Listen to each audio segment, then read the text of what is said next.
Shalom, selamat sore semuanya. Saya senang sekali bisa berjumpa dengan jemaat sekalian dan juga tamu-tamu kita yang terhormat yang bisa hadir pada saat ini. Kami tentunya senang sekali Anda mau meluangkan waktu bersama dengan kita semua di sini ya, untuk disegarkan jiwa kita dan rohani kita. Saya percaya waktu yang kita investasikan dengan Tuhan tidak akan kembali dengan sia-sia. Amin. Ya, baiklah, hari ini firman Tuhan seperti yang Anda tahu, hari ini adalah kebaktian penyegaran rohani. Kita sungguh mau datang pada Tuhan, kita mau diingatkan kembali akan apa rencana Tuhan, apa rancangan Tuhan bagi hidupnya kita ya. It doesn't matter umurnya kita tua dan muda, kita selalu mau reflect apa rencana Tuhan dalam kehidupan kita. Jadi hari ini firman disampaikan oleh Pendeta Stephen Hosea, gembala sidang kita. Beliau hari ini khusus datang dari San Francisco ya, untuk menyampaikan firman Tuhan pada hari ini dan besok. Dan oleh sebab itu kami juga mengundang semua untuk bisa hadir untuk ke acara GII Anniversary besok ya, jam 10 pagi juga di tempat ini. Mari kita mulai saja kebaktian ini. Saya ajak semua untuk bangkit berdiri. Kita akan menyanyikan lagu KPPK 423. Lagu yang indah sekali, Bapa Sorgawi Memeliharaku ya.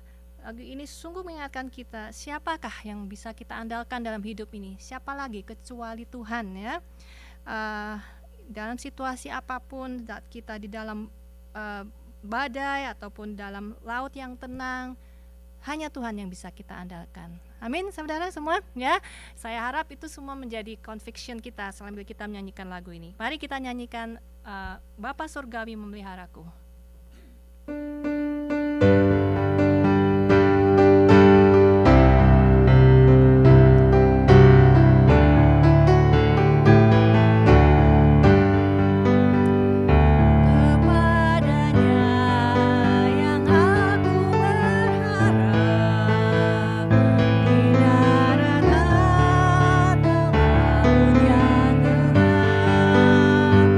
Setiap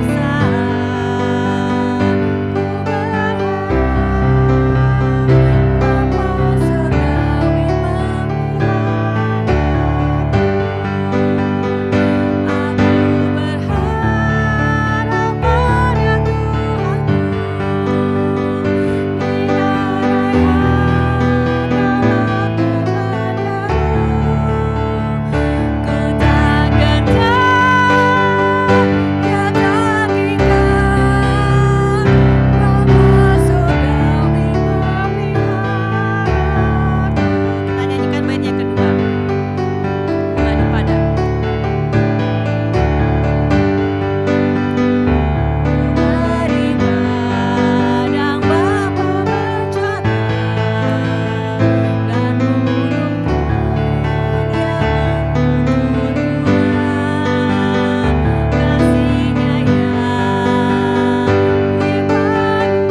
Bapa di surga, kami sungguh bersyukur kami memiliki Bapa Tuhan seperti Engkau ya Tuhan. Engkau selalu menjaga kami, Engkau memelihara kami, dimanapun kami berada. Engkau selalu ada bersama dengan kami. Meskipun kami sering lupa bahwa Engkau ada bersama kami, namun kamilah yang menjauh daripadamu ya Tuhan.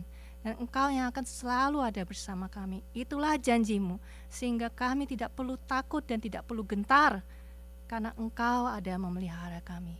Kami bersyukur ya Bapa, kami boleh datang pada saat ini. Kami ingin mendengar firman-Mu, kami ingin disegarkan jiwa dan kerohanian kami ya Bapa. Kami ingin juga mengetahui apa sih rencana Tuhan di dalam kehidupan kami. Biarlah kiranya kami serahkan kebaktian ini ya Bapa, dari awal hingga akhirnya. Kami rindu Roh Kudus untuk datang mengurapi ruangan ini, mengisi hati kami masing-masing. Biarlah firman Tuhan yang disampaikan seperti pedang yang bermata dua, menusuk ke dalam hati dan jiwa kami, mengungkapkan apa kesalahan kami, dan mengajar kami, menuntun kami di jalan Tuhan yang benar.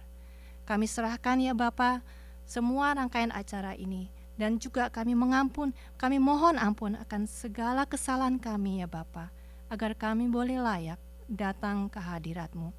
Segala pikiran yang mengganggu, yang mengambil fokus kami daripadamu, biarlah Engkau yang mengusir semua ya Tuhan. Dan biarlah Tuhan saja yang boleh menjadi fokus dan pikiran kami pada hari ini. Kami serahkan semuanya di dalam nama-Mu. Dalam nama-Mu kami sudah berdoa. Amin. Jemaat silakan duduk. Kita akan melihat cuplikan video singkat yang akan dilanjutkan dengan persembahan lagu dari saudari kita, Semi Utama. Saya persilakan. Time is short. What is your life? It's even a vapor that appeareth for a little time and then vanisheth away. If someone had told me when I was 20 years old that life was very short and would pass just like that, I wouldn't have believed it.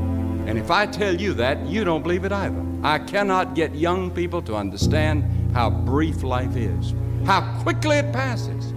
It seems like yesterday I was in school. Every one of us here has been given the same amount of time in a day. 1,440 minutes a day, 168 hours per week. 70 years God allows us. And it's interesting to me, with all of our medical science, we've never passed that magic mark. The average American male today lives 70 years and 4 months. The average female, 73 years and 6 months. More people live to be 70, but the average age of an American is still 70 as taught in the scriptures. What a thing it is when you think that you have just one short life to spend and it'll soon be over. I'd write down my priorities in life, and I'd get committed to certain priorities. Now is the accepted time. The things we ought to do, the classes we ought to take, the books we ought to read, do it now. The family that needs you, spend more time now. Write that letter home now that you've been meaning to write. Money you ought to give now. Time for study, do it now. People you ought to witness to, do it now. Every time the clock ticks, it seems to say now. Today, if you will hear His voice.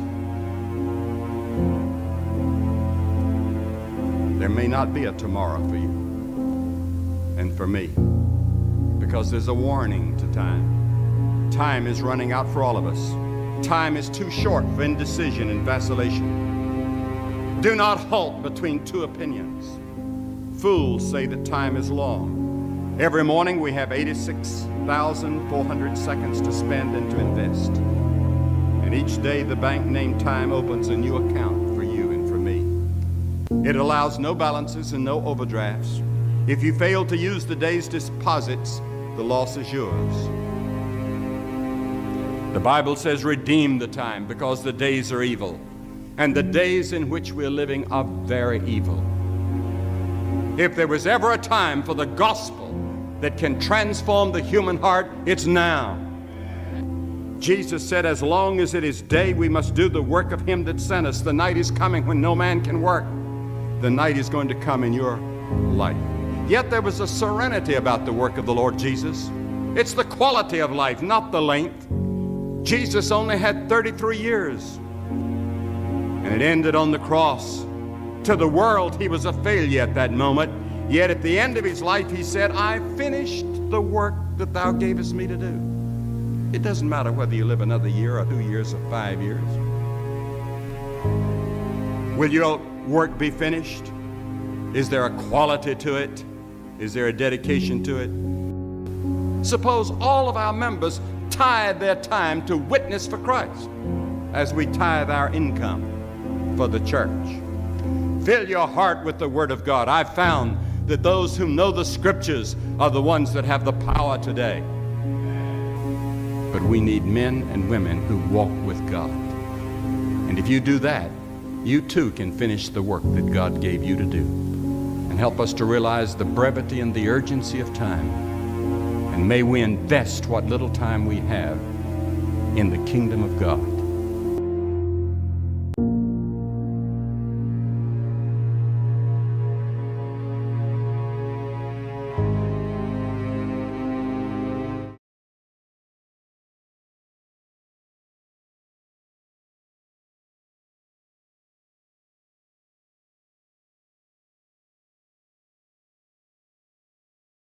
Our lives, not ours, but may his way be done.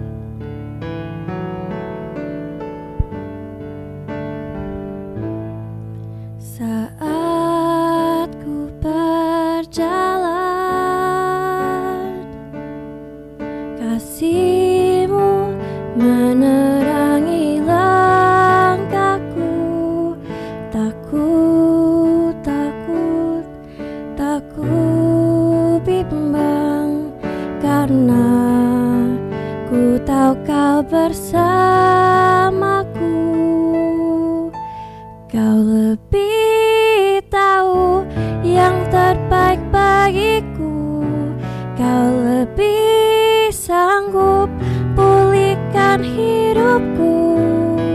Ku berserah, ku percaya, hanya Yesus penolong yang setia.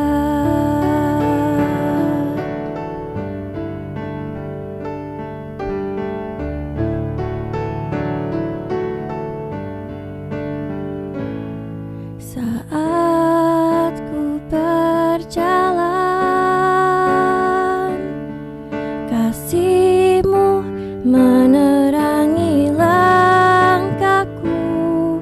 Takut, takut, takut bimbang, karena ku tahu Kau bersamaku.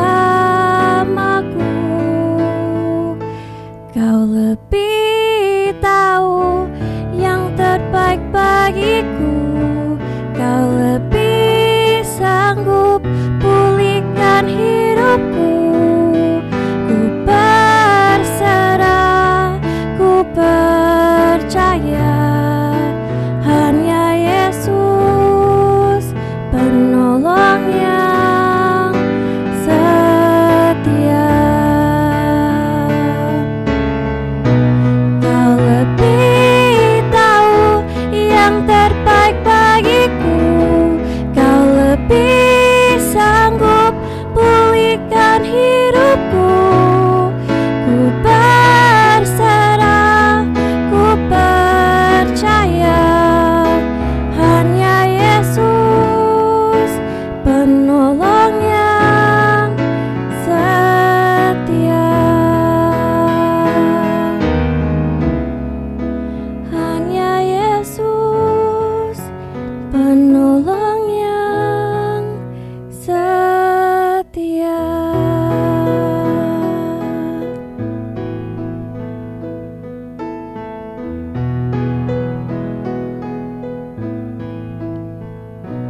Thank you.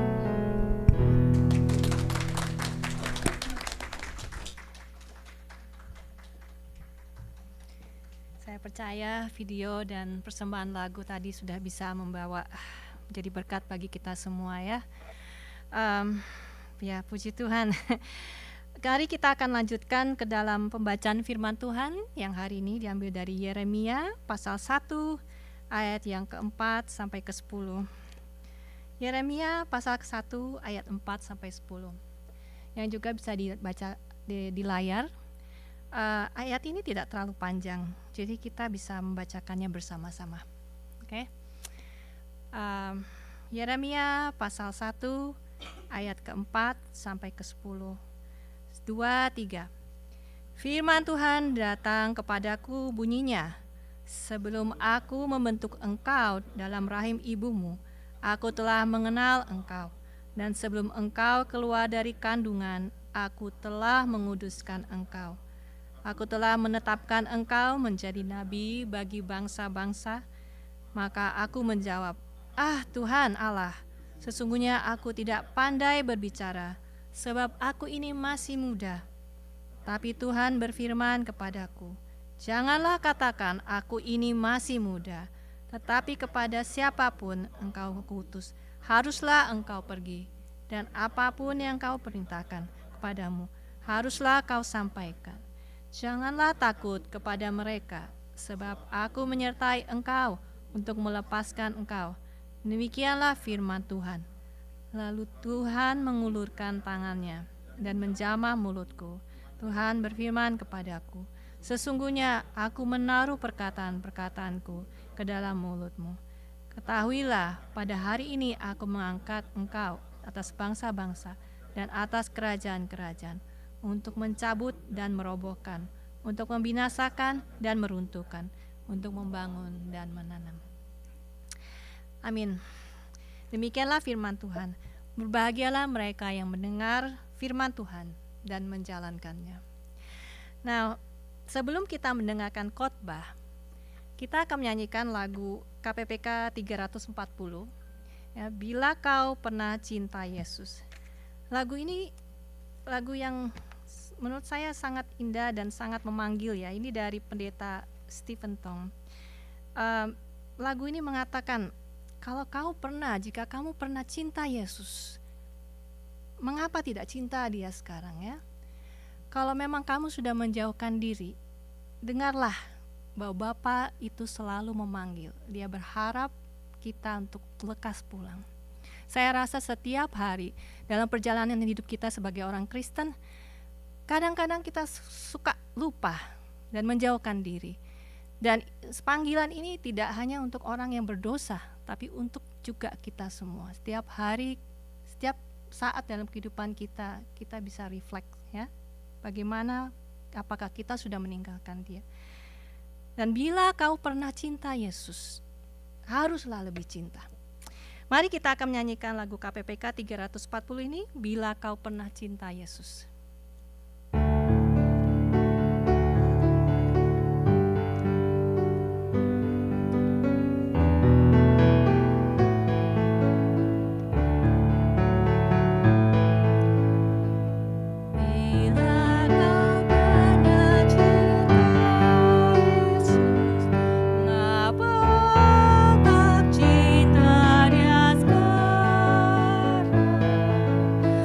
Meski kau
Selamat sore saudara sekalian. Selamat sore saudara sekalian. Puji Tuhan. Bersyukur kepada Tuhan bisa bertemu dengan saudara sekalian dalam rangka merayakan ulang tahun gereja kita yang ke-15. Saya sangat bersuka cita bisa hadir di tengah-tengah saudara pada hari ini. Dan bersama-sama dengan saudara kita memikirkan satu tema yang sangat penting dalam hidup kita, yaitu rancangan Allah bagi Anda. Rancangan Allah bagi Anda. Nah, mari kita baca ayat yang sangat terkenal ya, di dalam kitab Yeremia pasal 29 ayat 11. Saya harap saudara bisa hafal ayat ini ya, atau catat ayat ini. Sangat terkenal. Kita baca bersama-sama. Sebab aku ini mengetahui rancangan-rancangan apa yang ada padaku mengenai kamu. Demikianlah firman Tuhan, yaitu rancangan damai sejahtera, bukan rancangan kecelakaan, dan untuk memberikan kepadamu hari depan yang penuh harapan. Sekali lagi ya, sebab aku ini rancangan-rancangan apa yang ada padaku mengenai kamu. Demikianlah firman Tuhan, yaitu rancangan damai sejahtera, bukan rancangan kecelakaan, untuk memberikan kepadamu hari depan yang penuh dengan harapan. Ayat ini adalah ayat yang sangat penting dan juga sangat indah bagi kita semua. Rupanya Tuhan memiliki rancangan yang khusus untuk pribadi saudara. Ya, rancangan untuk pribadi saudara masing-masing, dan rancangan yang Tuhan berikan adalah rancangan yang membawa damai sejahtera, bukan rancangan yang membawa kecelakaan, supaya kita semua memiliki hari depan yang baik, hari depan yang penuh dengan harapan. Pada waktu Yeremia mengucapkan kalimat ini, Yeremia sedang memberikan satu janji kepada umat Israel bahwa umat Israel akan ditawan 70 tahun di Babilonia. Nah, setelah mereka akan melewati masa 70 tahun, mereka akan kembali ke negaranya sendiri dengan damai sejahtera, dan mereka akan menjadi satu bangsa yang baru, bangsa yang murni. Tuhan izinkan mereka ditawan di Babilonia sedang menguji, memurnikan mereka menjadi bangsa yang murni. Maka Yeremia mengatakan kepada mereka bahwa Tuhan memiliki rancangan-rancangan yang membawa damai sejahtera, bukan rancangan yang memberikan kecelakaan bagi mereka. Betul, setelah 70 tahun kemudian bangsa Israel yang tadinya suka menyembah berhala terus berulang-ulang ya, merupakan satu lingkaran setan di dalam sejarah Israel, sudah bertobat lalu dipukul oleh Tuhan, kemudian pergi lagi menyembah berhala terus berulang-ulang ratusan tahun. Akhirnya Tuhan izinkan mereka lalu ditawan di Babilonia, dan 70 tahun kemudian karena mereka akhirnya bertobat dan kembali menjadi bangsa yang murni. Nah, perhatikan di dalam catatan sejarah, sejak orang Israel kembali dari Babil sampai sekarang ini, engkau tidak melihat lagi orang Israel menyembah patung-patung dan berhala. Okay. Kalau engkau ke rumah sembahyang orang Yahudi, sinagog, kamu tidak akan melihat ada berhala-berhala ya, yang mereka sembah seperti bapak nenek moyang mereka, bapak leluhur mereka yang terus lakukan berulang-ulang dalam hidup mereka. Karena di Babilonia mereka kapok ya, melihat terlalu banyak berhala, dan di sana mereka diuji, dimurnikan kembali menjadi bangsa yang murni, mendirikan satu negara yang murni.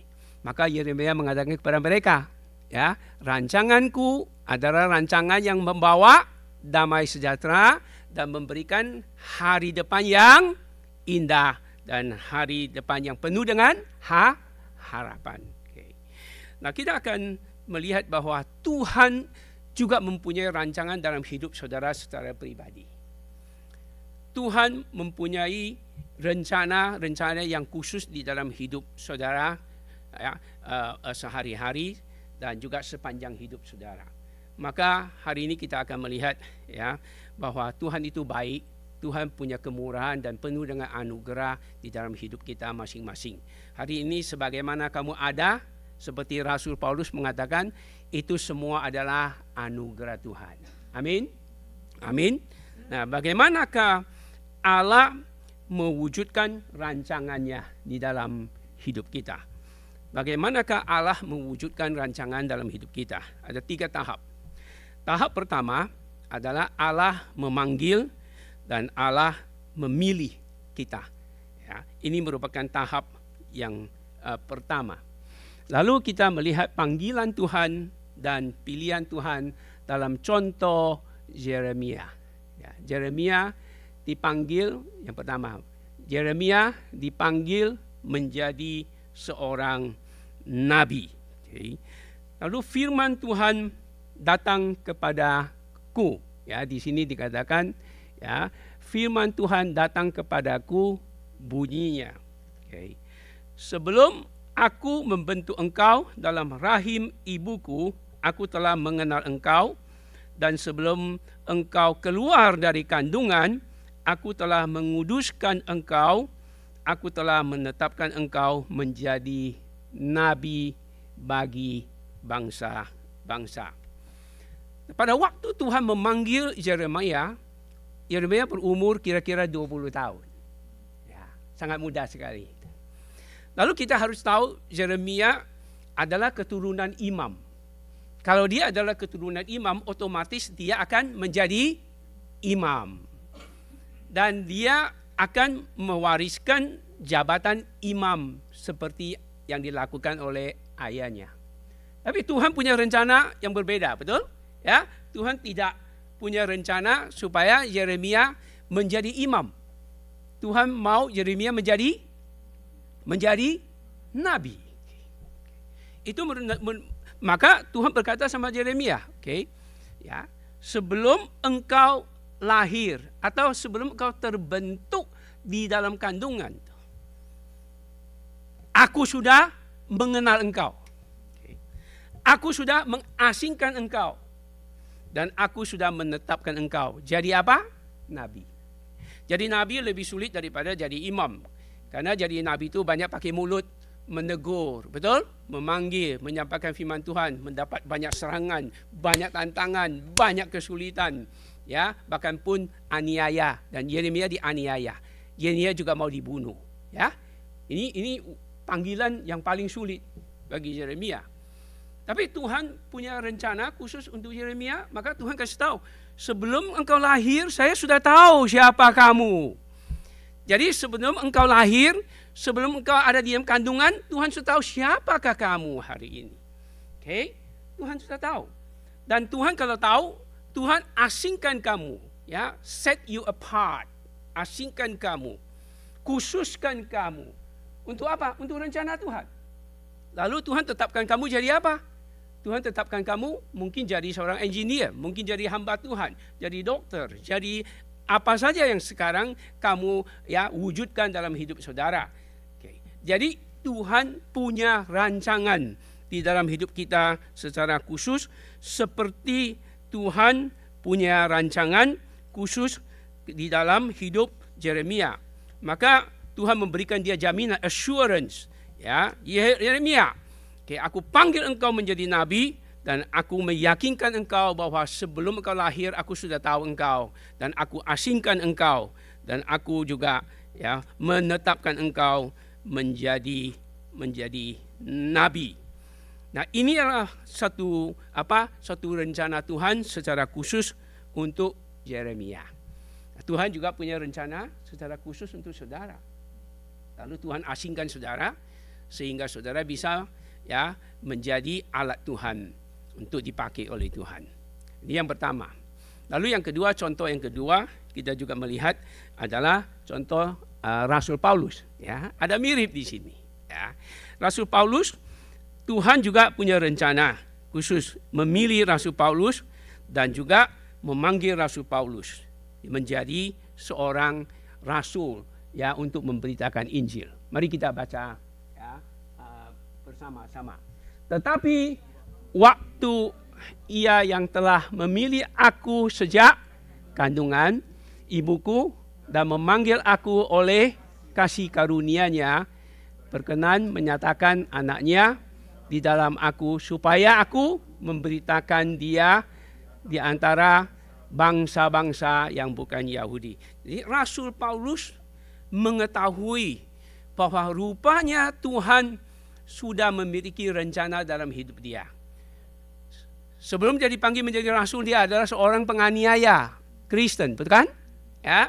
Dan dia menangkap orang Kristen, lalu kemudian dia berusaha juga menganiaya, menyiksa orang Kristen. Tapi pada waktu dia berada di dalam perjalanan ke Damaskus dan dia bertemu dengan Tuhan Yesus. Tuhan Yesus menyatakan diri kepada Rasul Paulus dan dia jatuh dari kuda dan juga dia melihat sinar daripada Tuhan, dia menjadi buta. Lalu kita melihat ya reaksi daripada Paulus. Ya. Waktu Rasul Paulus jatuh dan matanya menjadi buta, setelah dia melihat sinar daripada Tuhan Yesus, dia dengar suara. Suara Tuhan Yesus berkata kepada Rasul Paulus. Okay. Dia mengatakan, Paulus, Paulus, atau nama dia yang sebelumnya adalah Saul, Saul. Ya, atau Saulus, Saulus, mengapakah engkau menganiaya aku? Lalu dia menjawab, Who are you, Lord? Nah, dua pertanyaan ya, saya ingat saudara ingat. Paulus bertanya dua pertanyaan yang penting.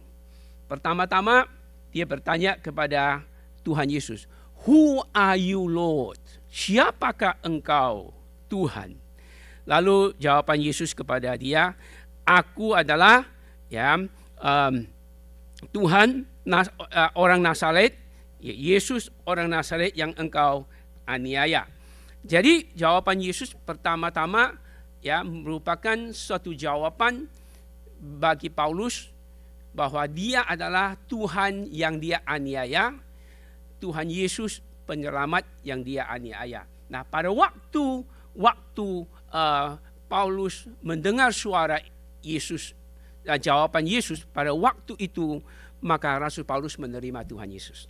Jadi di sini terjadi satu pertemuan antara Paulus dengan Yesus, ya, dan di sanalah Paulus ya merubah kehidupan dia. Jadi itu merupakan titik tolak perubahan Rasul Paulus, dan itu adalah pertanyaan, ya, akulah Yesus orang Nazaret yang engkau aniaya. Dan pada saat itu Paulus merubah hidup dia menjadi seorang Kristen. Itu pertanyaan yang berkaitan dengan keselamatan. Okay? Jadi Tuhan mau panggil Paulus menjadi rasul, tapi tahap yang pertama Tuhan mau Paulus menyerahkan diri kepada dia, lalu menerima dia sebagai juru selamat dan menjadi Tuhan di dalam hidup dia. Itu tahap yang pertama. Tahap yang kedua, kita lihat respon daripada Paulus itu, lalu dia tanya kepada Yesus apa? Dia bertanya kepada Yesus, Tuhan, apa yang harus aku perbuat? See? Ya? Apa yang aku harus perbuat? Jadi ini pertanyaan yang berkaitan dengan pelayanan atau pekerjaan, ya, yang harus dia lakukan. Jadi Tuhan menjawab kepada Rasul Paulus, dia mengatakan, Hai Paulus, okay, ya, bangkit dan masuklah ke kota Damaskus, dan aku akan memberitahukan kepadamu apa yang harus engkau lakukan. Okay? Jadi jawaban Yesus itu merupakan apa? Merupakan suatu panggilan, pelayanan atau karya yang harus dilakukan oleh Paulus, dan itu juga merupakan rancangan Tuhan yang harus Paulus genapi di dalam hidup dia sendiri. Jadi, Rasul Paulus tanya dua pertanyaan yang penting, ya. Saudara hari ini datang kepada Tuhan, kalau engkau belum percaya kepada Tuhan Yesus, engkau belum yakin tentang keselamatan, lalu seperti Paulus bertanya, siapakah engkau? Ya, Tuhan. Lalu Yesus mengatakan, aku adalah Yesus penyelamat di dalam hidupmu. Lalu kalau engkau belum tahu sebetulnya rencana Tuhan, terutama anak-anak muda yang sedang mencari rancangan Tuhan, apa rencana Tuhan, ya. Nah, lalu saudara berdoa kepada Tuhan, Tuhan, ya, apa yang hendak aku lakukan? What should I do, Lord? Kalau engkau tidak yakin. Tetapi kalau engkau sudah yakin panggilan Tuhan dalam hidupmu untuk karier yang engkau tempuh, berarti engkau dipakai oleh Tuhan. Nah, di dalam kariermu, kembangkan kariermu jadi berkat bagi orang lain. Amin. Ya. Jadi ini pertanyaan penting, 2 pertanyaan. Tanya kepada Tuhan, who are you, Lord? And what should I do? Lalu pada waktu Paulus tanya Tuhan Yesus, what should I do? Maka Tuhan Yesus beritahukan kepada dia, ya, dan dia akan dipanggil menjadi saksi Tuhan, pelayan Tuhan untuk memberitakan Injil daripada Tuhan.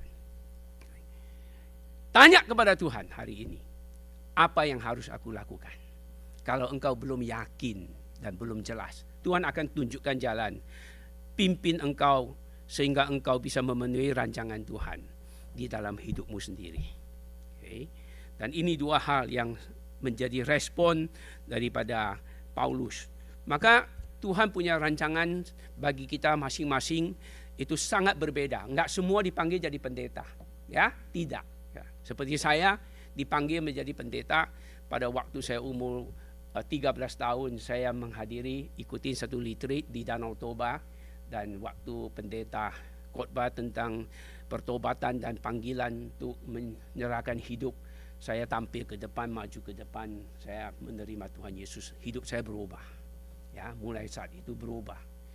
Setelah itu saya juga pada waktu yang sama saya serahkan hidup saya kepada Tuhan, menjadi hamba Tuhan. Maka hari ini saya bisa berkhotbah di sini. Itu pada waktu saya dipanggil oleh Tuhan umur 14 tahun. Dan jelas saya tahu panggilan Tuhan ya, sampai hari ini. Okay. Nah, Tuhan memanggil engkau. Itu adalah tahap yang pertama. Okay. Semua ada panggilan Tuhan. Nah, mari saya ceritakan seorang yang namanya Christopher Yuan. Right? Christopher Yuan. Siapakah Christopher Yuan? Ya, okay. Anak ini cakap sekali, ya. Ini anak-anak muda seperti dia cakap juga. Okay. Christopher Yuan, dia lahir dalam keluarga ya Chinese yang totok. Okay. Orang tuanya dari Taiwan, dan dari kecil dia pernah mengikuti teman-teman nonton itu pornografi, ya, tentang homoseksual. Umur 9 nonton begini, si anak kecil kan, kalau udah nonton ya lupa semua lah, betul nggak ya?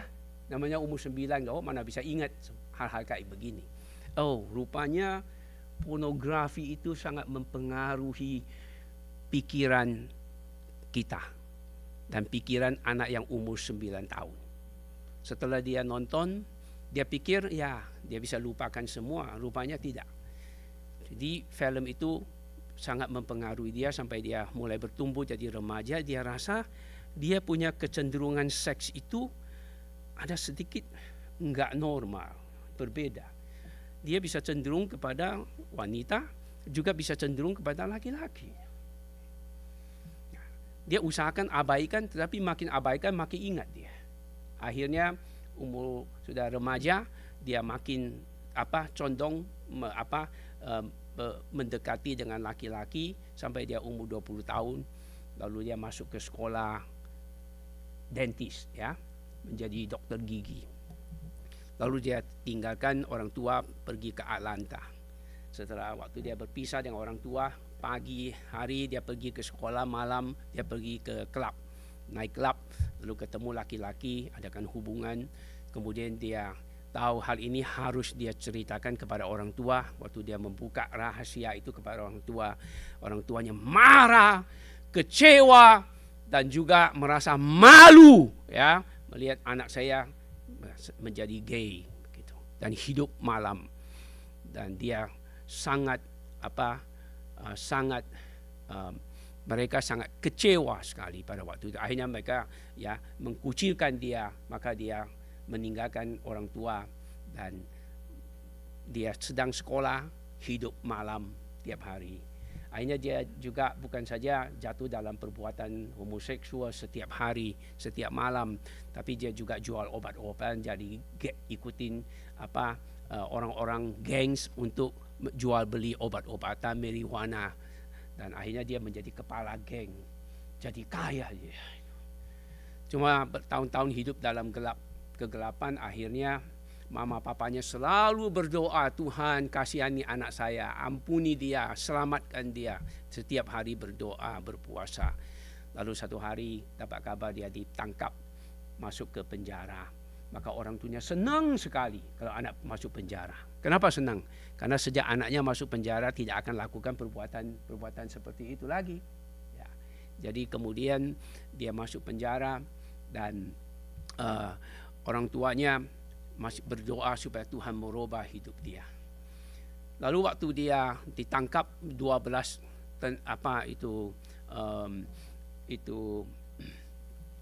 polisi dari federal government tangkap dia, ada 9 ton marijuana di apartemen dia, 9 ton, banyak sekali.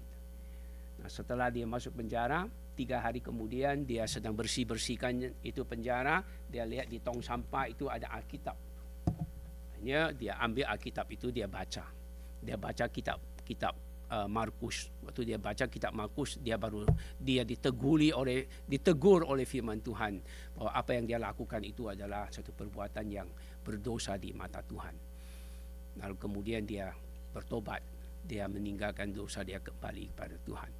Tapi berapa hari kemudian dia dites oleh nurse bahwa dia kena HIV positif. Kaget dia. Dia tahu pasti nggak ada masa depan lagi, habis masa depan. Habis masa depan. Lalu dia sangat kecewa, sangat sedih, putus asa. Ya, hidup saya mungkin tidak lama lagi. Jadi waktu dia malam itu dia masuk ke kamar, dia tidur. Dia lihat dia tidur di ranjang kan yang bertingkat, bunk bed, ya. Jadi di atas dia tidur di bawah. Nah, dia itu tingkat yang di atas nih, lalu dia lihat papan yang di ranjang itu ada tulisan Yeremia pasal 29 ayat 11. Okey, ya. Yeremia 29 ayat 11. Kalau kamu kecewa, kalau kamu tidak ada harapan, baca ayat itu. Lalu dia buka Alkitab, dia baca. Sewaktu dia baca, dia serahkan hidup kepada Tuhan. Tuhan, hidupku di dalam tangan Tuhan. Ya. Dan saya serahkan kepadamu. Tuhan selamatkan dia. Dan Tuhan lindungi dia. Memberikan belas kasihan. Sehingga dia di penjara seharusnya dihukum 6 tahun. Karena dia bertobat, ya. Hidupnya jadi baik. Jadi 3 tahun. Ya. Keluar dari penjara. Lalu keluar dari penjara, apa yang dia lakukan? Dia masuk ke Moody Institute. Dan dia dipanggil jadi hamba Tuhan. Dia sekolah di seminari di Moody Institute. Kemudian lulus dari Moody Institute, dia masuk lagi ke Wheaton College, ambil master degree. Kemudian dia sekarang jadi dosen di Moody Institute. Okay. Lalu Yeremia 29 ayat 11 memberikan dia harapan dari keputusasaan. Dan dia sekarang dipakai oleh Tuhan bersaksi di mana-mana, ya, dan mempengaruhi banyak sekali orang-orang yang melakukan dosa homoseksual kembali kepada Tuhan. Tuhan sedang pakai dia sampai hari ini dan masih pakai dia. Tuhan punya rencana dalam hidup kita, ya, dan Tuhan mau kita, ya, memenuhi rencana Tuhan. Amin. Yang kedua kita akan melihat. Yang kedua itu adalah perlengkapan daripada Allah. Jadi kalau Tuhan punya rencana, Tuhan melengkapi, ya, melengkapi kita. Tuhan melengkapi dengan cara apa? Dengan berbagai macam cara. Nah, kita kembali ke Yeremia. Okay? Yeremia, dan dia dipakai oleh Tuhan. Tuhan panggil dia jadi nabi. Tapi Tuhan juga lengkapi dia karena dia tahu dia tidak punya kemampuan. Dia tahu, ya, dia tidak fasih lidah, maka dia cari alasan. Okay? Dia berkata kepada Tuhan, Ya, kita baca sama-sama ya. Ya. Tuhan, semua baca ya. Tuhan Allah. Oke. Sungguhnya aku tidak pandai berbicara sebab masih muda.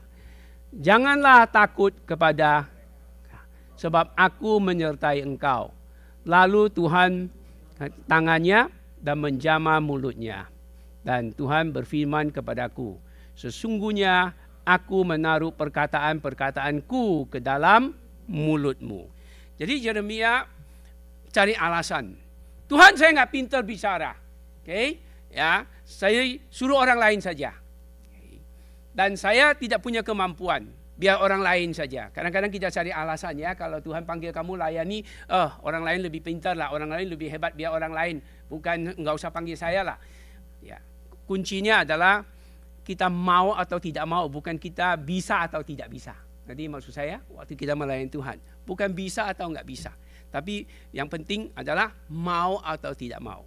Lalu Yeremia, dia masih muda, dia kurang pintar bicara, dia tahu jadi nabi harus berbicara, ya, memproklamirkan firman Tuhan. Lalu dia mengatakan, Tuhan, aku masih muda.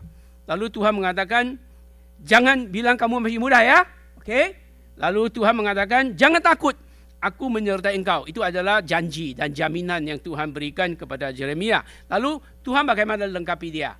Tuhan ulurkan tangannya, lalu menjamah mulutnya. Kemudian Tuhan berkata, aku sekarang menaruh perkataan-perkataan di dalam mulutmu. Dan kau pergi, ya, kabarkan dan katakan apa yang aku ingin engkau katakan kepada mereka. Jadi Tuhan lengkapi dia, memberikan dia kemampuan untuk berbicara. Lengkapi dia supaya dia bisa menyampaikan kebenaran sesuai dengan apa yang Tuhan berikan kepada dia. Ini tahap kedua. Ya, tahap kedua Tuhan lengkapi. Demikian juga Tuhan punya rencana dalam hidupmu, Tuhan lengkapi. Tuhan izinkan kamu ke university sekolah, betul kan? Itu adalah satu proses Tuhan lengkapi kamu. Tapi Tuhan juga mungkin izinkan kamu melalui berbagai macam kesulitan, penderitaan. Itu juga cara Tuhan lengkapi. Bukan semua hal-hal yang lancar itu dari Tuhan. Tapi banyak halangan, kesulitan, tantangan. Itu pun sudah Tuhan bentuk kita punya karakter. Bentuk kita punya keulet-uletan. Kemampuan kita bisa tahan atau tidak. Tuhan lengkapi. Lengkapi kita supaya kita bisa melayani Tuhan atau dipakai oleh Tuhan lebih efektif. Dan lebih berbuah bagi Tuhan. Jadi Tuhan lengkapi Yeremia dengan memberikan dia kata-kata dan kefasihan mulut untuk menyampaikan firman. Lalu kita lihat contoh yang kedua. Ya, Tuhan lengkapi anak-anak muda. Di dalam sejarah Babilonia, kita lihat Daniel dan ketiga temannya, yaitu Hanaya, Misael, Asaria. Nah, saudara harus ingat, ketiga anak muda itu masih muda, umur 10-an. Waktu mereka ditawan ke Babil. Jadi Raja Babil itu sangat bijaksana dan sangat pintar dia. Dia tidak membunuh semua tawanan. Dia tahu ini tawanan-tawanan ini anak-anak muda itu pintar-pintar, sehat, cakep, ya, ganteng lagi. Lalu dia tahu mereka itu punya masa depan yang baik. Lalu dia tahu bagaimana anak-anak muda ini bisa dilengkapi supaya mereka menjadi pejabat-pejabat di istana. Ya. Jadi dia tahu anak-anak muda ya yang bisa dipakai untuk membangun ya negara Babil. Dan mereka punya status apa? Itu tawanan. Tawanan itu tidak punya kesempatan atau tawanan tidak punya hak istimewa untuk menerima pendidikan yang khusus. Tidak ada. Tetapi mereka diberikan kesempatan untuk melengkapi diri. Lalu waktu raja melihat anak-anak muda yang begitu cakap-cakap ini, lalu dia berikan mereka apa? Kesempatan. Kesempatan untuk belajar bahasa Kasdim, kesempatan untuk belajar budaya, kesempatan untuk belajar berbagai macam pengetahuan kebijaksanaan yang ada pada zaman itu. Kemudian juga Tuhan ya memakai Raja Babil, memberikan waktu mereka berapa lama? Berapa lama mereka dididik? 3 tahun, betul? 3 tahun. 3 tahun melengkapi diri. Sehingga mereka bisa dipakai oleh raja. 3 tahun kemudian mereka sudah dididik, maka raja panggil mereka datang. Lalu raja menguji mereka, wawancara dengan mereka. Lalu kemudian raja menemukan mereka mempunyai hikmat 10 kali lipat daripada anak-anak muda-muda yang lain. Jadi Tuhan punya rencana untuk Daniel, bukan? Punya rencana untuk 3 temannya, bukan? Tapi Tuhan juga berikan mereka kesempatan untuk dilengkapi.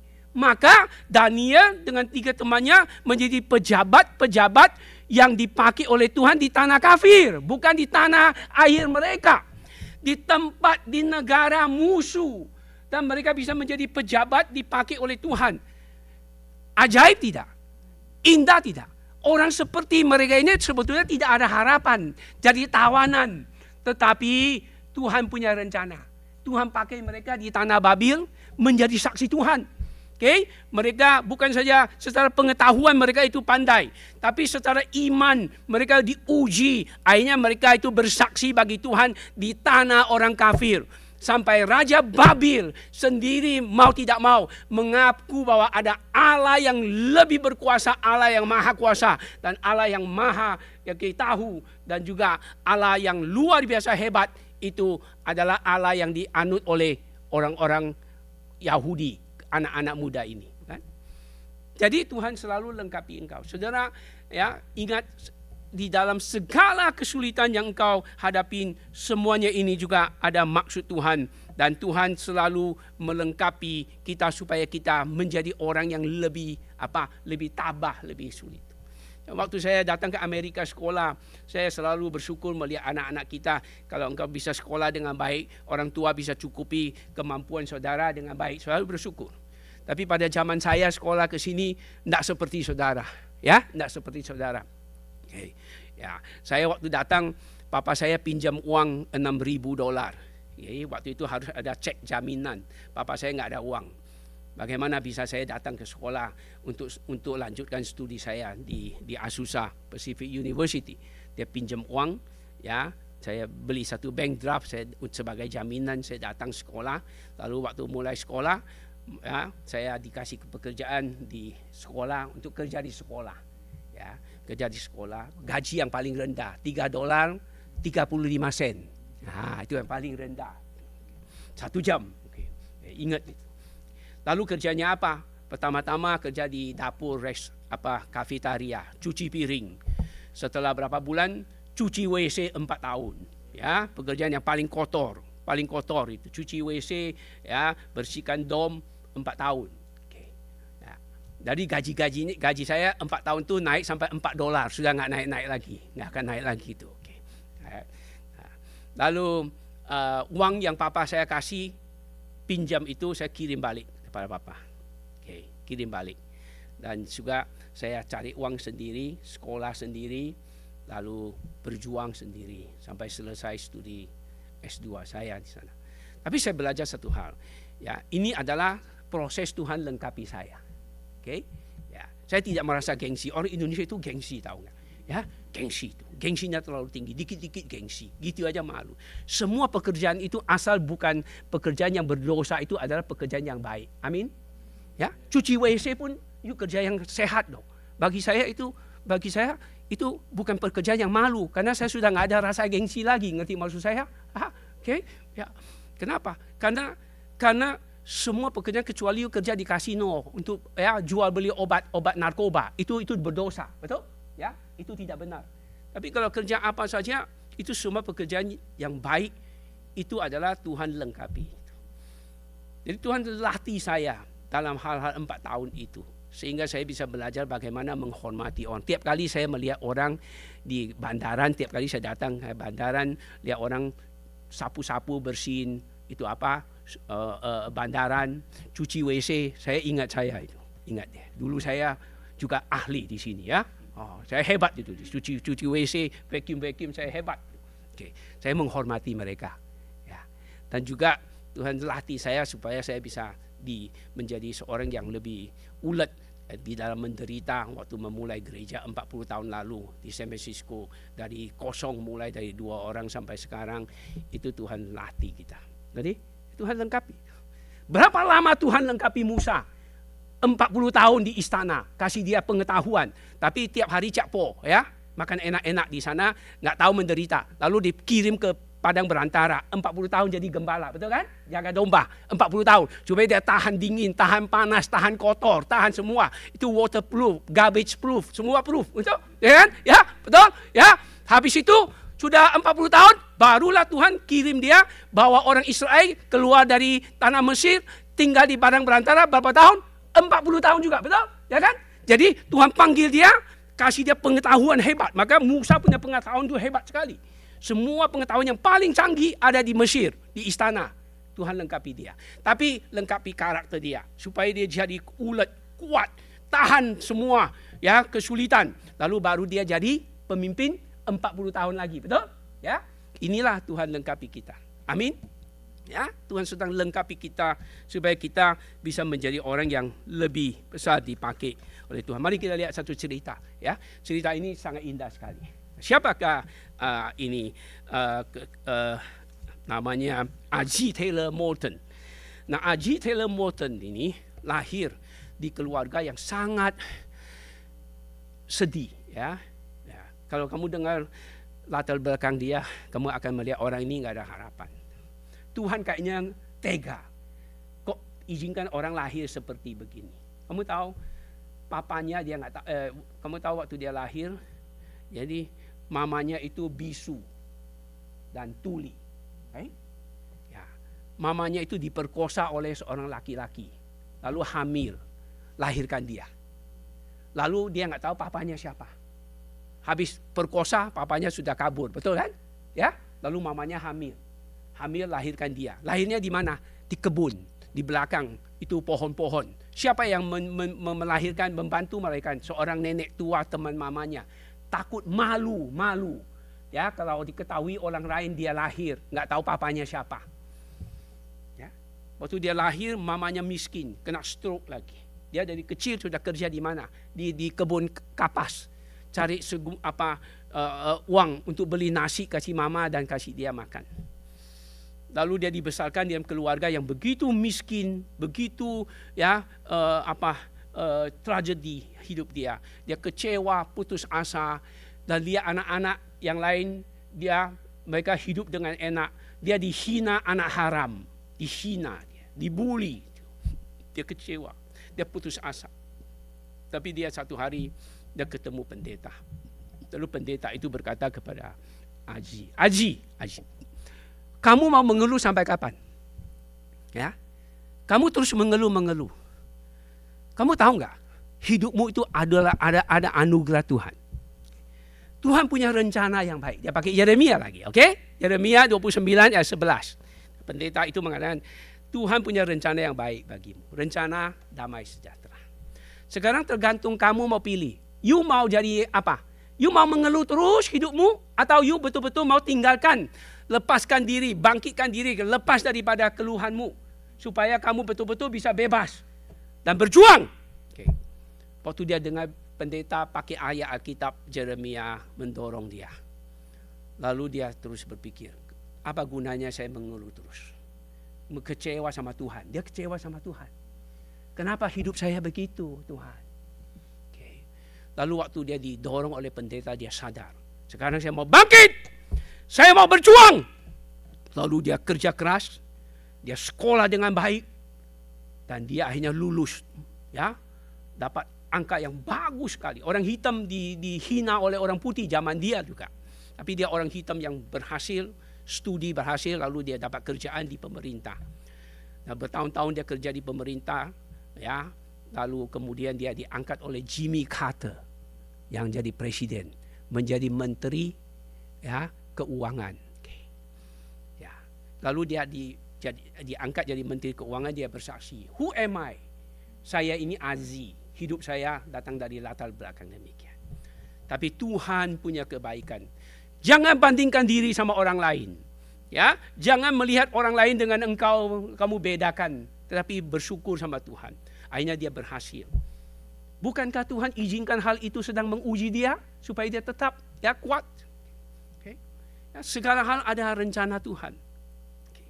Walaupun itu satu tragedi, ya, atau satu hal yang menyedihkan yang kamu nggak ngerti. Anak saya satu-satunya cewek yang saudara tahu, Emily, tahu kan anak saya ya. Jadi dia hamil. Ini anak yang dia rindu, dia pingin punya anak lalu dia hamil. Ini anak pertama, hamil lalu 4 bulan kemudian di ultrasound bahwa anak ini nggak sehat, nggak benar anaknya di dalam kandungan. Kenapa? Karena dia punya tulang belakang itu namanya twisted itu, melingkir ya namanya. Oke, ya, nggak benar. Lalu jantungnya di luar badan. Mana ada anak jantung di luar badan? Saya juga nggak ngerti. Ngerti mau saya? Ya, oke, ya. Anaknya di luar badan, jantungnya di luar, otaknya itu ada tumor. Jadi dia lihat itu dia sedih, dia datang ngomong sama saya, sama mama istri saya. Lalu dia kasih tahu, nangis dia. Oke. Lalu saya kasih tahu doa sama Tuhan. Ya, karena ultrasound umur 4 bulan ini mungkin kurang jelas. Dan Tuhan lakukan mujizat. Okay? Serahkan sama Tuhan. Lalu 6 bulan masuk di ultrasound lagi lebih jelas kan? Pakai 3D itu. Betul, enggak berubah. Jantungnya di luar, tapi masih bisa berdenyut-denyut. Lalu dokter bilang di aborsi. Aborsi saja. Dia enggak mau aborsi. Karena dia tahu abortion tidak benar. Dia mau anak itu gugur sendiri, Tuhan ambil nyawa dia. Ya, dia mau begitu. Lalu sudah 6 bulan, jantungnya masih bisa berdenyut-denyut tuh. Berarti masih hidup anaknya itu, betul? Ya. Jadi waktu kemudian saya ke Pulau Alor, hari pertama saya tiba di Pulau Alor, anak saya telepon kasih mesej bahwa dia masuk rumah sakit. Dia masuk rumah sakit, lalu itu air tubanya itu pecah dan dia mengalami keguguran, miscarriage. Tentu dia sangat sedih, bukan? Ya, dan juga nggak ngerti. Okay? Lalu saya kasih tahu sama dia. Saya sedang khotbah waktu itu di Pulau Alor. Lalu saya teks dia, saya call dia. Saya bilang sama dia, Emily, ya, God has a plan. Even though we don't understand. Ngerti maksud saya? Ya, betul. Tapi kalau anak ini lahir dengan cacat begini, itu seumur hidup juga penderitaan bagi orang tua, bukan? Lalu dokter juga bilang nanti anak ini lahir nggak lama lagi bakal mati. Kenapa? Karena jantungnya di luar. Gitu. Ya. Lalu akhirnya dia sekarang sudah sehat, kan barusan sehat ya. Sudah dia bisa terima hal itu karena dia tahu sama suaminya bahwa anak ini sudah masuk 7 bulan tuh. Kamu tahu? Masuk 7 bulan baru meninggal itu. 7 bulan tuh. Sudah gede kan? Ya, meninggal itu. Ya. Lalu dia sekarang juga bisa terima bahwa Tuhan punya rencana yang baik. Walaupun anak itu dipanggil, ya kan, diambil oleh Tuhan, tapi Tuhan punya rencana yang baik. Okay. Ya. Okay. Mari kita lihat poin yang terakhir, yaitu misi Tuhan. Tuhan punya misi. Ingat ya, pertama Tuhan panggil, ya kan? Setelah Tuhan panggil, Tuhan apa? Lengkapi, oke? Ya. Lalu lengkapi untuk apa? Untuk makan, minum, tidur. Ya, oke? Ya, ing bo tau lo, ya. Dah, ing saja, nggak usah kerja apa-apa. Right? Begitu? Enggak, ya, tidak. Tuhan panggil kita, lengkapi kita untuk apa? Ada maksud, ada misi, oke? Ya, ada misi. Bukan untuk kamu nikmati hidup berfoya-foya ya. Itu bukan maksud Tuhan. Okay. Kalau begitu Tuhan punya rencana itu gagal. Nanti mau saya. Lalu Tuhan apa? Punya misi. Right? Mari kita lihat misi Tuhan itu. Ya, Tuhan punya misi apa yang di sini dikatakan? Yang kita lihat Yusuf dulu ya. Tuhan punya misi dalam hidup Yusuf supaya Yusuf bisa dipakai oleh Tuhan. Okay. Untuk menyelamatkan umatnya. Lalu kita baca sama-sama ya. Oke, semua baca. Tetapi Yusuf berkata kepada mereka, janganlah takut sebab aku inilah pengganti Allah. Memang kamu telah mereka-reka yang jahat terhadap aku, tetapi Allah telah mereka-rekanya untuk kebaikan dengan maksud melakukan seperti yang terjadi sekarang ini, yakni memelihara hidup suatu bangsa yang besar. Betul? Jadi Tuhan izinkan Yusuf melewati banyak penderitaan. Umur berapa Yusuf dijual menjadi budak? Umur 13. Berapa lama Yusuf menderita? 13 tahun sampai umur 30 ya. Umur 17 sampai umur 30. Berarti 13 tahun. Ya, di penjara ya kan? Lalu mengalami kesulitan, tapi dalam proses penderitaan itu Tuhan sedang lengkapi dia, mempersiapkan dia. Okay? Tuhan punya rencana yang lebih jauh. Mungkin pada waktu itu Yusuf nggak ngerti, Tuhan saya nggak buat salah apa-apa. Ini kakak-kakak saya yang jual saya, kayak menjadi budak. Dia nggak ngerti. Tapi Alkitab mengatakan Yusuf takut kepada Tuhan. Selama dia 13 tahun itu, Alkitab mengatakan Yusuf hidup takut kepada Tuhan. Tuhan menyertai dia. Itu kalimat itu berulang-ulang. Ya, karena Yusuf ya hanya berserah kepada Tuhan. Tapi dia mungkin nggak bisa mengerti kenapa. Ya, kok dia itu anak innocent itu dijual karena memang papanya diskriminasi, ya, salah pilih kasih mengakibatkan hal itu. Ya, ini pilih kasih nggak baik. Okay. Jadi, tapi setelah 13 tahun kemudian dia diangkat menjadi mangkubumi, ya, singkat cerita ya, mangkubumi, lalu ada bahaya kelaparan, bukan? Terjadi kan? Maka dia selamatkan keluarganya, betul tidak? Ya, dan juga selamatkan Mesir, seluruh Mesir. Maka dia lihat kembali ke belakang. Oh, rupanya Tuhan punya rencana, punya misi itu. Tuhan izinkan dia menderita, lengkapin dia, punya satu misi. Misinya apa? Misinya adalah menyelamatkan keluarganya dan juga menyelamatkan siapa? Negara Mesir dari bahaya kelaparan. Dia tahu ada misi. Tuhan hari ini ada misi bagimu. Ya, peduli statusmu itu apa. Jangan menghina dirimu kalau saya adalah seorang waiters yang kerja di restoran. Kita punya jemaat beberapa kerja di restoran tuh. Lalu mereka kerja di restoran, mereka jadi saksi Tuhan. Layani orang dengan baik, bersaksi bagi Tuhan, tahu nggak? Ya, jangan menghina orang yang kelihatannya kerja bersih-bersih itu nggak ada masa depan. Tuhan pakai dia itu. Ya, walaupun kamu engineer, puji Tuhan. Kamu accountant, puji Tuhan. Ya, kamu adalah dokter, puji Tuhan. Tiap masing-masing Tuhan pakai itu. Kalau tidak ada orang-orang yang bersih ini, siapa yang bersihkan bantaran? Tidak ada kan? Oke. Kalau tidak ada orang yang kerja di dapur, siapa yang bisa nikmati restoran? Betul tidak? Jadi Tuhan lengkapi kita masing-masing supaya kita jadi alat daripada Tuhan. Oke. Jadi ada misi. Kamu tahu nggak? Di dalam sejarah Israel ada seorang budak yang dijual ke Syria, lalu ditawan ke Syria, yaitu budak Naaman. Masih ingat ceritanya? Perempuannya seorang budak, ya, orang ini nggak ada namanya, tetapi budak ini punya misi yang dipakai oleh Tuhan. Dia budak, tidak ada masa depan, tidak ada status, tapi dia kasih tahu sama Naaman, di Samaria ada seorang nabi, dia pasti bisa sembuhkan kustamu, pasti. Kalau nggak pasti, potong kepala. Ya. Jadi dia ngomong begitu, Naaman pergi ke Samaria, ketemu Elisa, betul? Lalu dia disembuhkan, betul nggak? Ya kan? Nah, jadi Tuhan pakai budak ini mendapat kakak besar, tahu kakak besar? Ya, itu panglima, betul kan? Ya, oke. Jadi apa? Jadi orang yang percaya kepada Yehova. Lalu Naaman waktu disembuhkan, dia bilang di seluruh dunia saya hanya menemukan ada Allah Yehova yang benar, oke?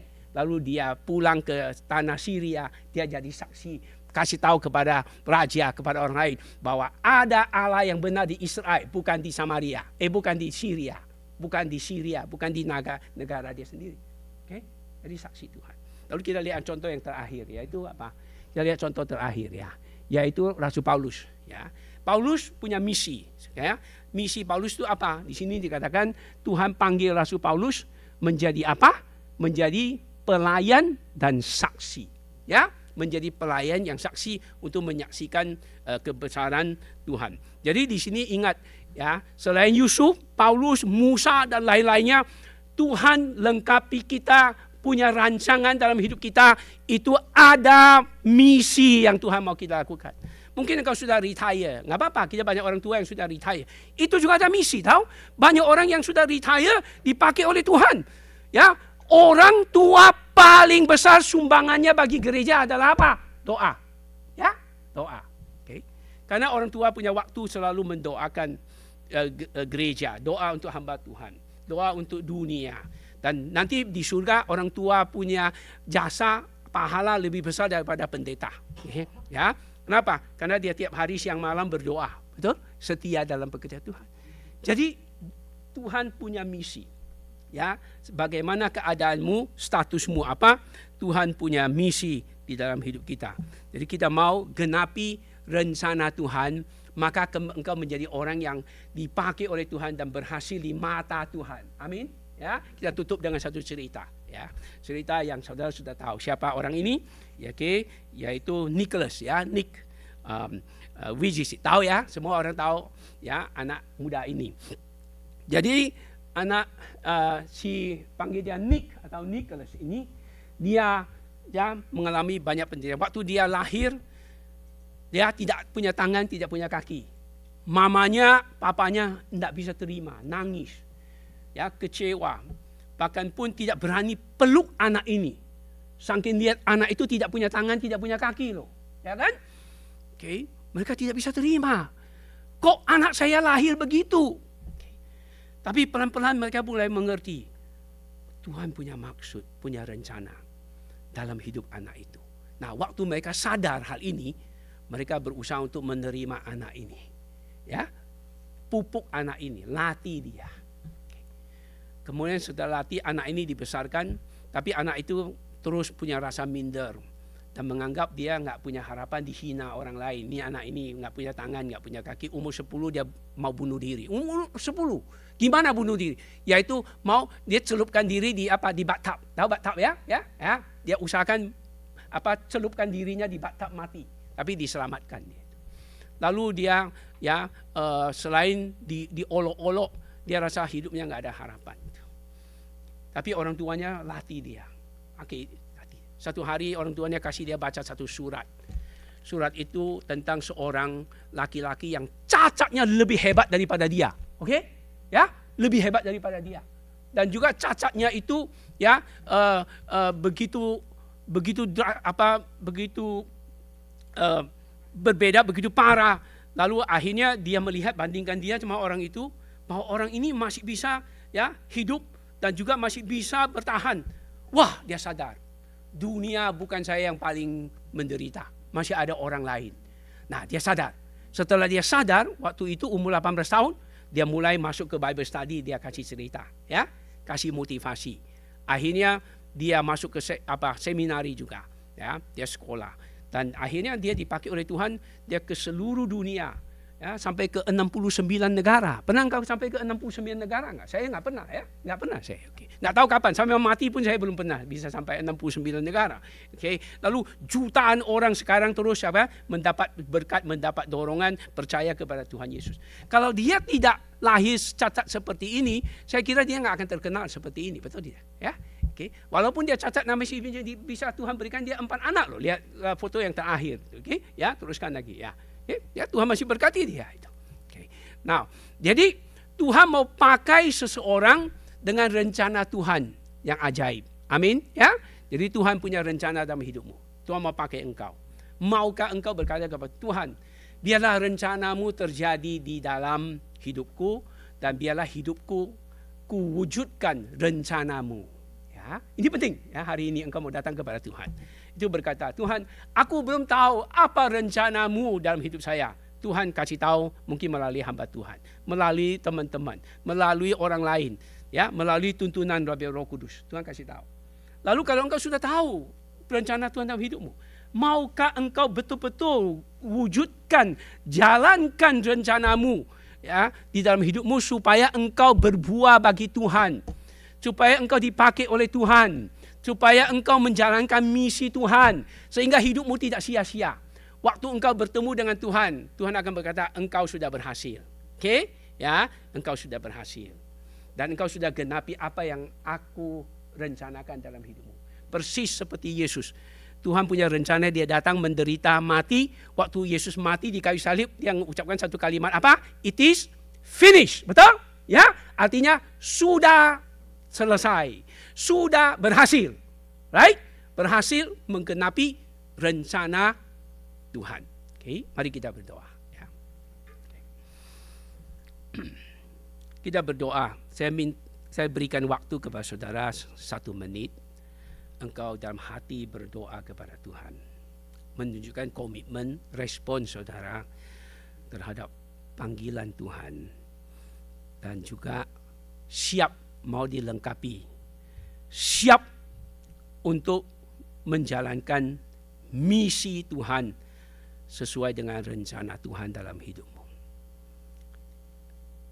berdoa dalam hatimu dan berkata, Tuhan, apa yang harus aku perbuat? Berkata kepada Tuhan, Tuhan, pakailah aku sesuai dengan rencanamu sekarang ini untuk menggenapi misi yang Tuhan mau aku genapi.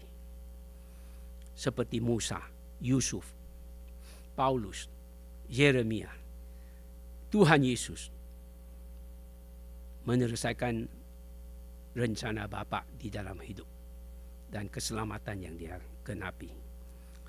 Silakan saudara berdoa secara pribadi di dalam hatimu. Setelah itu saudara habis kebaktian, saudara mungkin ada yang perlu didoakan oleh kita. Saudara boleh juga ajukan supaya pengurus gereja hamba Tuhan juga rela secara pribadi bersama dengan saudara berdoa tentang pergumulan saudara. Sekarang dalam 1 menit saya berikan waktu engkau respon di dalam hatimu berbicara kepada Tuhan.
Minta Pak Kavin pimpin kita dalam doa.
Terima kasih ya Tuhan. Hanya di dalam nama-Mu Tuhan kami Yesus Kristus kami. Amin.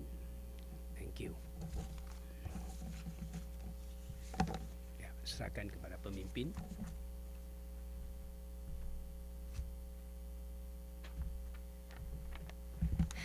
Terima kasih pada Pendeta Stephen Hosea yang membagikan firman Tuhan yang begitu menggugah hati semua ya.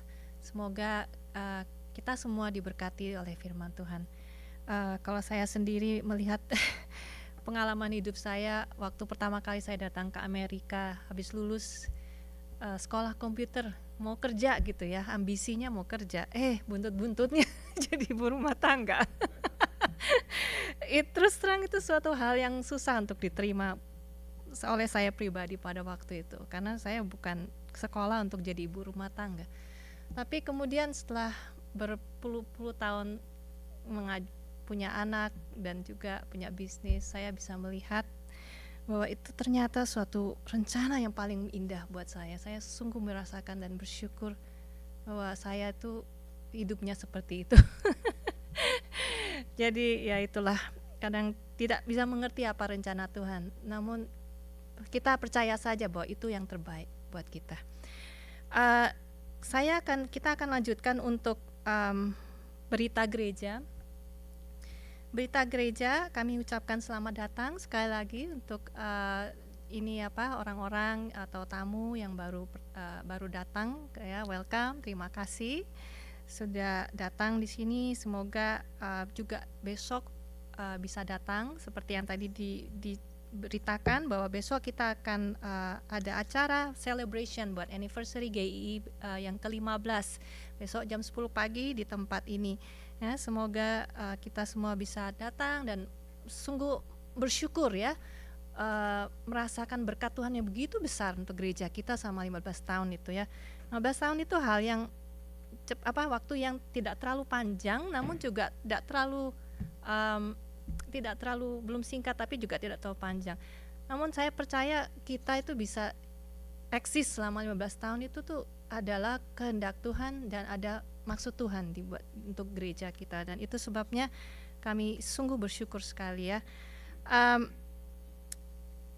Yang seperti yang diberitakan oleh pendeta Stephen, jika ada jemaat atau yang mau didoakan bisa menghubungi pendeta pendeta Calvin Budiman dan juga Kohandi, ya, yang di belakang untuk bisa didoakan.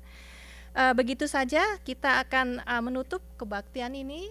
Kita mau meneguhkan komitmen kita dengan menyanyikan lagu KPPK nomor 279, ya, memperkenankan hati Tuhan. KPPK 279.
kasih Tuhan untuk hari ini kami bisa datang ke hadirat Tuhan dan memuji, mendengar kebenaran Tuhan. Biarlah Tuhan penuhi hati kami dengan kebenaran-Mu dan tolong kami, berikan kami kekuatan untuk menggenapi rancangan-rancangan Tuhan yang indah secara pribadi di dalam hidup kami, sehingga hidup kami berkenan di hati Tuhan, memuliakan Tuhan.